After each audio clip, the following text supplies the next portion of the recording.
Olá pessoal, eu sou Emerson Cavalcante. É uma satisfação revê-los aqui no nosso retorno aos estudos nesse ano de 2022 do nosso NEP V de Jesus, o Núcleo de Estudo e Pesquisa do Evangelho.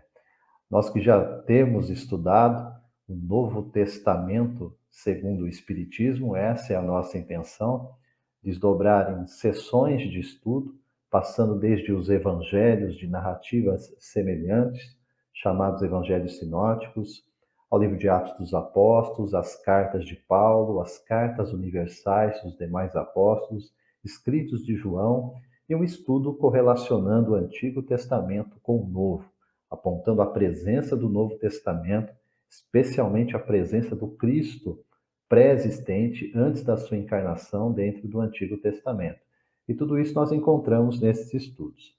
Apontamos desde já o fato de que temos nas redes sociais, né, a presença do NEPV de Jesus, tanto no canal do YouTube, onde vocês encontram uma playlist, quer dizer, uma listagem dos vídeos já gravados, disponibilizados gratuitamente para vocês, e lá vocês podem acessar essas sessões que nós aqui citamos, dividido por livro, capítulo a capítulo, para que vocês possam acompanhar a leitura e os comentários.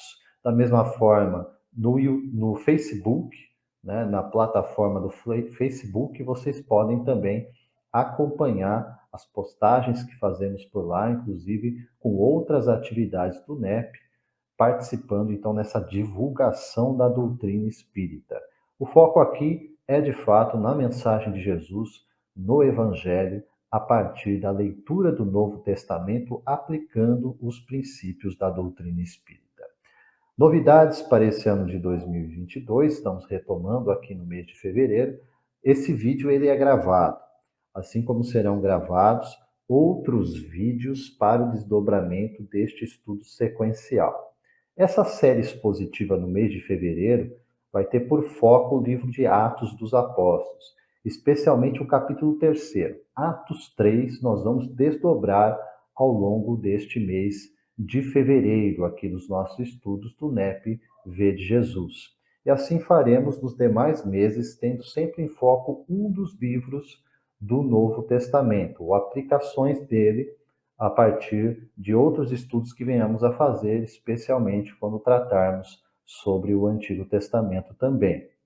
Mas fica aqui a dica, então, sendo gravado esse vídeo, no entanto, não impede que vocês possam participar, deixando seus comentários, deixando as suas observações, mesmo seus questionamentos, as suas perguntas, nós vamos responder depois, né, deixando para vocês também esse retorno. O importante é que venhamos a manter essa interação. E na última segunda-feira de cada mês, nós faremos um encontro ao vivo. Eu e outros companheiros do NEP V de Jesus estaremos aqui fazendo o arremate, né, o fecho da lição do mês, relembrando os vídeos anteriores, né, a narrativa dos vídeos anteriores, que vão ficar gravados para vocês na página do NEP, no canal do YouTube também, assim como fazendo o fecho através de um estudo especial na última segunda-feira de cada mês. Voltando então a nossa atenção para o livro de Atos dos Apóstolos, como já mencionei aqui, o capítulo 3, eu vou iniciar então com uma leitura dos versos de 1 a 10, para iniciar então esse nosso estudo, esta nossa reflexão no livro de Atos. Lembrando que esse livro foi escrito pelo evangelista Lucas, numa encomenda do apóstolo Paulo, isso nós sabemos na obra Paulo e Estevão, né? Em que ele pede para Lucas, depois de entregar o Evangelho, o chamado Evangelho de Lucas, que foi baseado em muito do material que foi recolhido por Paulo ao longo de décadas, ele entregou esse trabalho de pesquisa para que Lucas, enfim, fizesse a revisão final e nos trouxesse o Evangelho de Lucas. Depois dessa entrega, então, Paulo pede para que ele escreva as narrativas daquilo que estava ocorrendo com aquela primeira comunidade de cristãos. E aí vem o livro Atos dos Apóstolos. Nós já passamos pelo capítulo 1, que tratou a respeito daquele período dos 40 dias Resumidamente, né, Lucas vai tratar a respeito disso, aquele período dos 40 dias após a ressurreição de Jesus, que ele esteve junto dos discípulos, ensinando e desdobrando e detalhando aqueles ensinamentos. Depois ele vai ascender aos céus. No capítulo 2, cumprindo a promessa do Mestre, que pediu para os seus apóstolos permanecessem em Jerusalém, porque receberiam a virtude do Espírito, fazendo uso da expressão do próprio Jesus, receberiam a virtude do Espírito, e assim aconteceu. Então, isso é narrado em Atos, capítulo 2, e agora no capítulo 3, cuja narrativa é a seguinte: E Pedro e João subiam juntos ao templo à hora da oração, a hora nona. E era trazido um homem que desde o ventre de sua mãe era coxo, o qual todos os dias punham à porta do templo, chamada Formosa, para pedir esmola aos que entravam. O qual, vendo a Pedro e a João, que iam entrando no templo, pediu que lhe dessem uma esmola. E Pedro, com João, fitando os olhos nele, disse: Olha para nós. E olhou para eles, esperando receber deles alguma coisa. E disse Pedro: Não tenho prata nem ouro, mas o que tenho, isso te dou. Em nome de Jesus Cristo Nazareno, levanta-te e anda. E tomando-o pela mão direita, o levantou, e logo seus pés e artelhos se firmaram.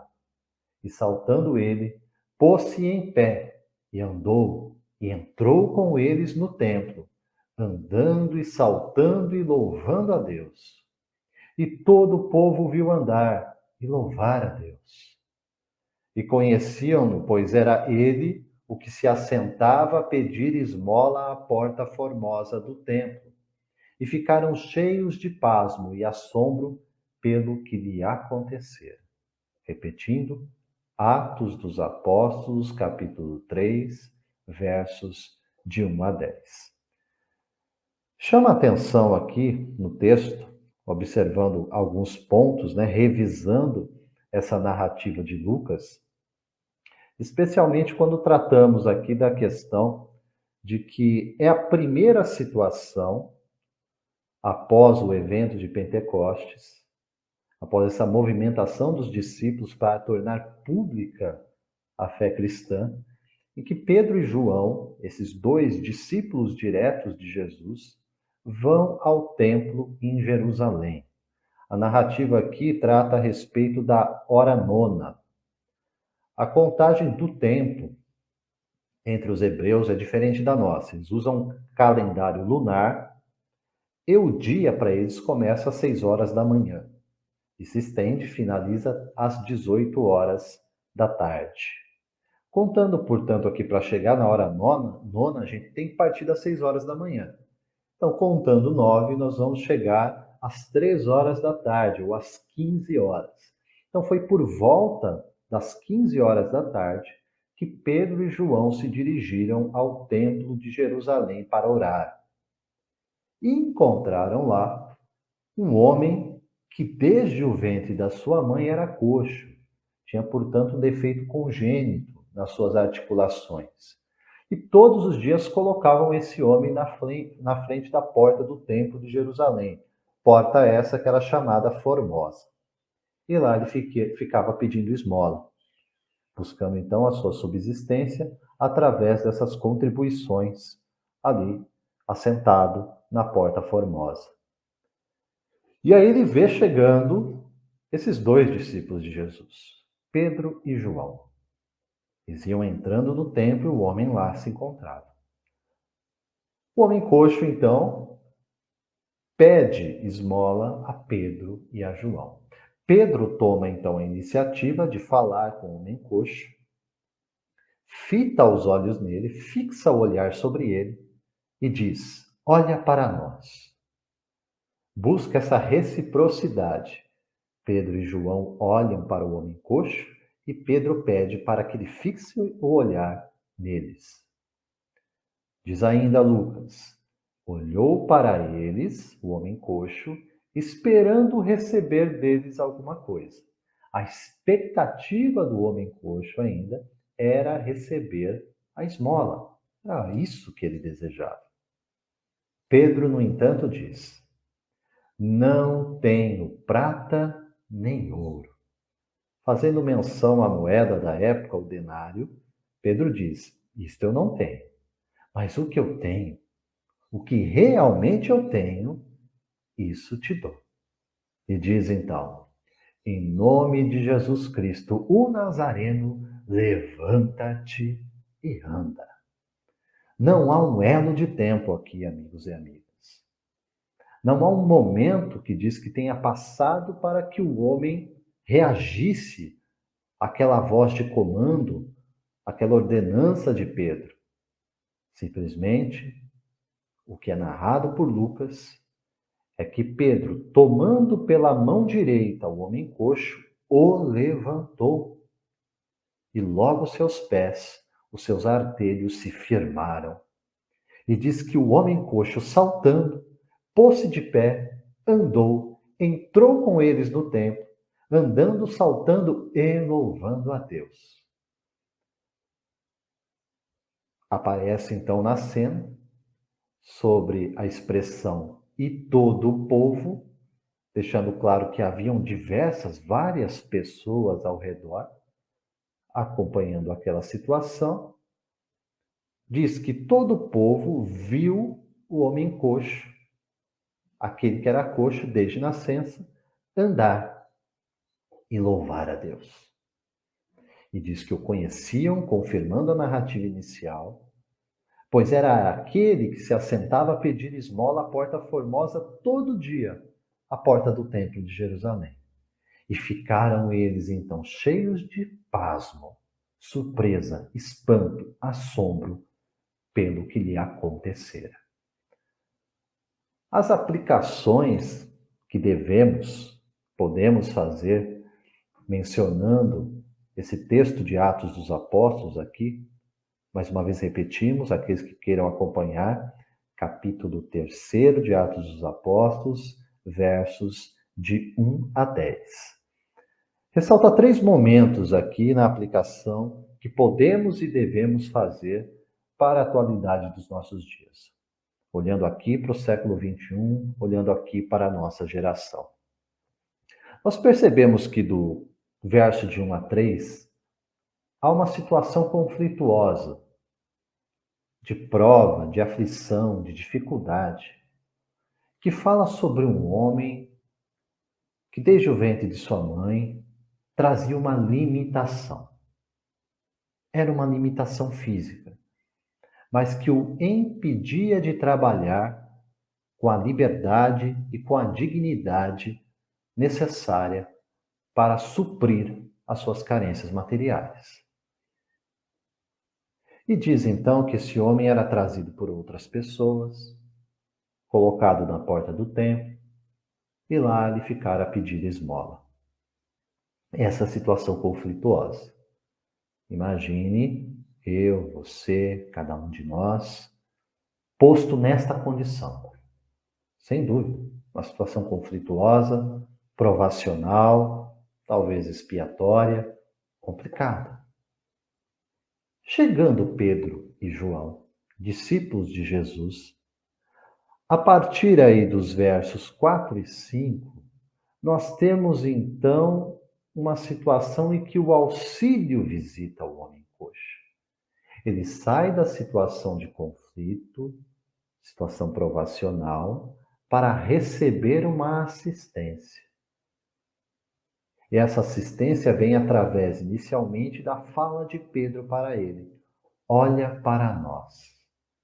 Como o homem coxo a fixar o seu olhar para algo diferente daquela circunstância, daquela situação que ele vinha vivendo desde a sua primeira infância. Olha para nós.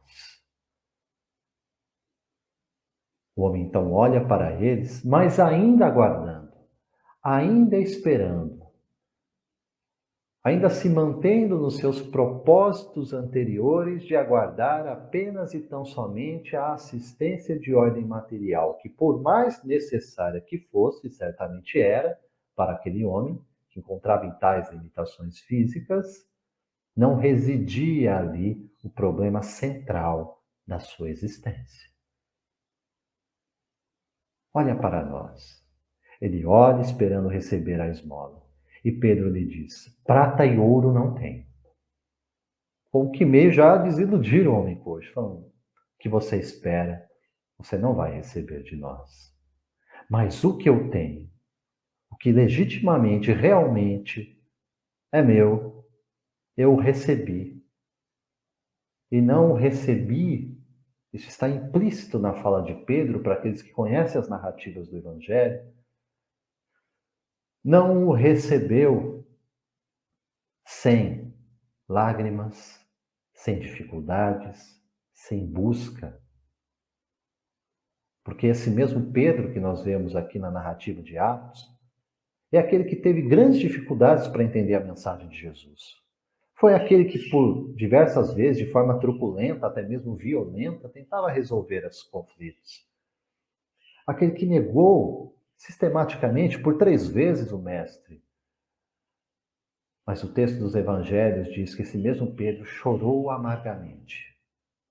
Esse mesmo Pedro se arrependeu. Esse mesmo Pedro se refez na presença de Cristo para retomar a confiança e a liderança do colégio apostólico e ser grande apóstolo que foi. Pois este Pedro refeito e confiante, firmado como rocha que era na fé em Jesus, que diz: prata e ouro não tenho, mas o que tenho lhe dou. Em nome de Jesus Cristo, em nome do Nazareno, levanta-te e anda. O recado é muito claro para cada um de nós. É preciso nos firmarmos na coragem, na fé, na perseverança, para nos mantermos de pé, qualquer que seja a dificuldade que venha a nos visitar. De pé, levanta-te e anda. E aí se dá de fato o processo que, após o conflito, a provação, a vinda do auxílio até nós, pode e deve promover cura. Levantando pela mão direita, se pôs de pé. E aí é um novo momento para aquele homem, como deve ser um novo momento para cada um de nós. Saltando, andando, entrando no templo, louvando a Deus. Esta condição de refazimento é um convite diário, permanente, junto a cada um de nós, para que venhamos a entender que a mensagem central do Evangelho segundo Jesus é a compreensão de que se tornar nova criatura em Cristo, de fato é nova criação. É uma regeneração da nossa alma. E só a partir daí, de fato, nós podemos caminhar em uma situação diferente daquela em que nos encontrávamos, sabendo que jamais estamos desamparados, sempre muito bem acompanhados na presença do Cristo e dos nossos benfeitores espirituais. Eu trago essa reflexão para vocês nesse nosso primeiro encontro em 2022, para que realmente a gente possa pensar, possa meditar. Convido vocês a consultarem depois, de forma mais tranquila, essas páginas, fazer as suas próprias leituras, meditações em torno dessa passagem especial aqui, Atos 3, versos de 1 a 10, para pensar onde de fato se aplica na nossa vida, na nossa existência, na nossa relação com o outro, na maneira como nós temos lidado com as pessoas e com Deus. O texto é rico em significados, nós podemos trocar de posição com esses personagens que nos aparecem, inclusive com o próprio povo, que olhava de fora toda aquela situação e ficou surpreso, ficou espantado, ficou pasmado com aquilo que vinha acontecendo, porque nós ainda não estamos habituados em perceber a presença do sagrado nas nossas vidas. Também essa passagem de Atos 3 nos convida a refletir e aprofundar o nosso entendimento em torno disto. Apenas iniciamos uma jornada, gente, olhando para esse terceiro capítulo de Atos dos Apóstolos. Teremos uma sequência nas próximas semanas, então, de novos vídeos, em que traremos as consequências dessa cura do homem coxo, o que afinal vai acontecer, Pedro, João, o que eles vão falar a respeito daquela situação, como isso vai repercutir naquela comunidade em que eles se encontravam há 20 séculos atrás. E mais uma vez, como nós podemos aplicar esses ensinamentos aqui, hoje, para nós. E aí, como eu disse para vocês, na última segunda-feira do mês, nós faremos um encontro ao vivo, 1h30, com os nossos comentaristas do NEP também participando, para a gente dar um fecho, então, nessa lição, procurando sempre aprender à luz da mensagem de Jesus, com esse olhar, aplicando os princípios da doutrina espírita, buscando sempre a nossa renovação, a nossa transformação interior. Fica o convite, então, gente, rememorando aqui, nas redes sociais, vocês podem acessar, então, no Facebook, basta digitar lá NEP de Jesus, vocês têm acesso a toda a programação de atividades do NEP, assim como no canal do YouTube, com uma listagem própria, separada em sessões, para que a gente possa estudar a totalidade desses 27 livros que compõem o Novo Testamento, sempre com esse olhar da doutrina espírita, a partir da codificação de Allan Kardec, com desdobramentos em seguras obras mediúnicas para o nosso aprendizado, para o nosso desenvolvimento de consciência à luz dessa mensagem. Essa carta de amor à humanidade, como diz o benfeitor Emmanuel, que é o Novo Testamento. Foco nisso então, gente. Fica o convite aqui, mais uma vez pedindo a vocês, podem deixar os seus comentários, as suas perguntas, os seus questionamentos, contribuindo nessa interação conosco. E a gente fica então aqui nessa sequência de estudo para retomá-los em outras oportunidades, e vocês acompanharão ao longo desse mês de fevereiro, também através das nossas notificações, por isso nós pedimos, se inscreva no canal do YouTube, acione lá o sininho para receber essas notificações, para estar aqui com a gente, acompanhando também, participando, interagindo, favorecendo que a gente possa construir realmente essa rede de relações para que a nossa comunhão com o Mestre seja cada vez maior. Deixo aqui o meu desejo de muita paz, muita luz, bênçãos sobre você, sobre a tua família, e que com Jesus caminhamos sempre mais fortes e confiantes. Que Deus nos abençoe. Até a próxima.